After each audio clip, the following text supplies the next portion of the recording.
global warming. But you know, the media seems to want, I mean, those people who want to make the world a better place seem to be encouraged to buy more economical cars and things, but we don't hear that much about just reducing our meat intake by 10%. It's not even saying become a vegetarian, it's just saying eat 10% less meat, which supposedly the average German who has a meat-heavy diet actually consumes 10% less than the average American. And if we bought locally, that would... That's a good point too, because so much fuel is consumed to transport food. I mean, we purchase meat raised in Australia. Here, you know, we send our produce to Australia to raise to feed the cattle that they ship here, which, you know, it's a crazy system. One of the interesting things I'm sure is the cheapest foods are the most unhealthy foods in most cases. Except for the banana. Right. 49 cents a pound, you can't get a better deal. About 20 cents a pound. Right.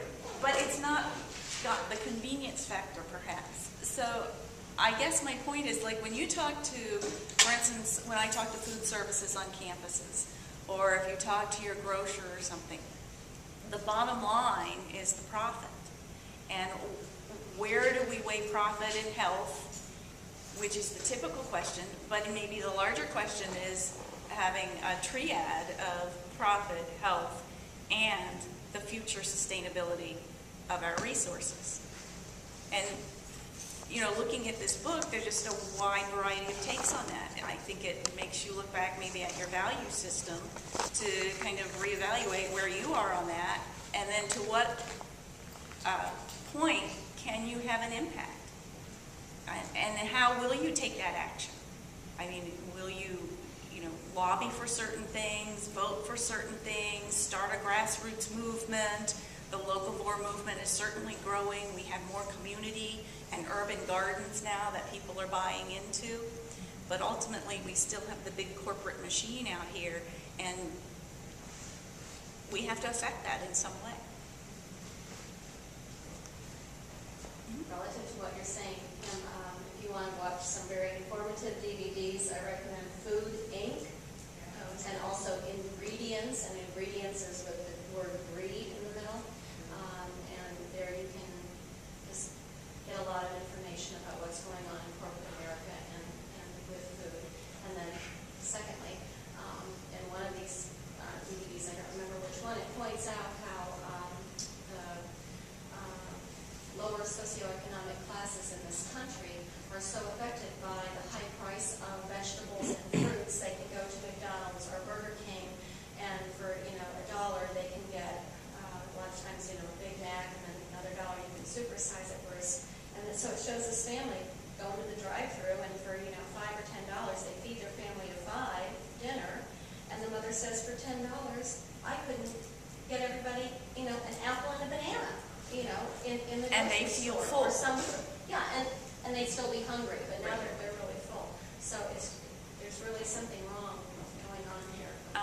Since she mentioned Food Inc., I believe that Rod Davis is purchasing rights for that, and that will be shown on campus in April. It is also being shown at some of the other campuses if you're a person around and about. And you have a copy in the library. And we do have a copy on reserve in the library. Did you comment? Yeah, I don't want to talk too much about it.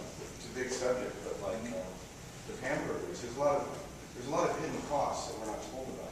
Like I don't know if it was in Food Inc., because I haven't seen the film, I heard about it. Someone did a study, and maybe they stretched the facts a bit, but they said if you look at all the hidden costs for a hamburger, a McDonald's hamburger should cost $200 because of the, how we get fertilizer from petroleum, we send our military to defend the oil fields. All these things and all this shipping costs and everything that are hidden, these things are subsidized by governments.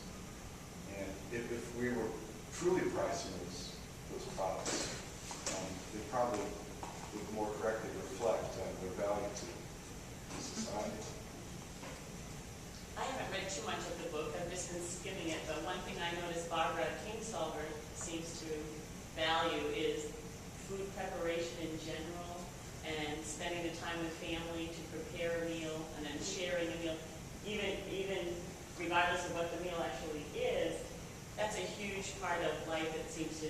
kind of gone out the window this generation, and I'm guilty of it. You know, I have 3 kids, we're busy, and we often don't eat together. Maybe Sunday, you know, seriously. And so I think it's also interrelated. It's economic, it's socioeconomic, it's busy lives, it's what we value. It's just all interrelated, and I think it's going to have to come to very conscious choices.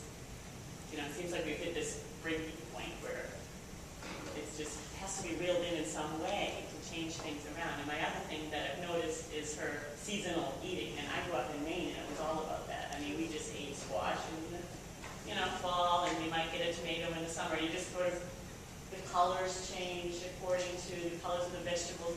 We're just so used to seeing everything, all colors, all vegetables, all fruit at all times.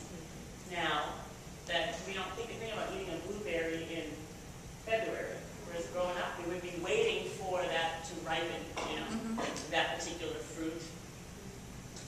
And just from the travel and where they come from, they just can't be ripe when they're picked.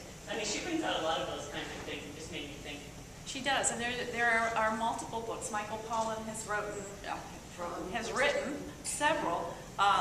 We also have Slow Food Nation. We have other people who address a wide variety of topics. So visit your library and you can check out the opposite side and read it.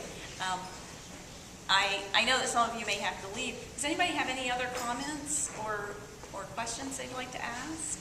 Do you have a display of the books? We do have a display in the library. We can probably increase the visibility of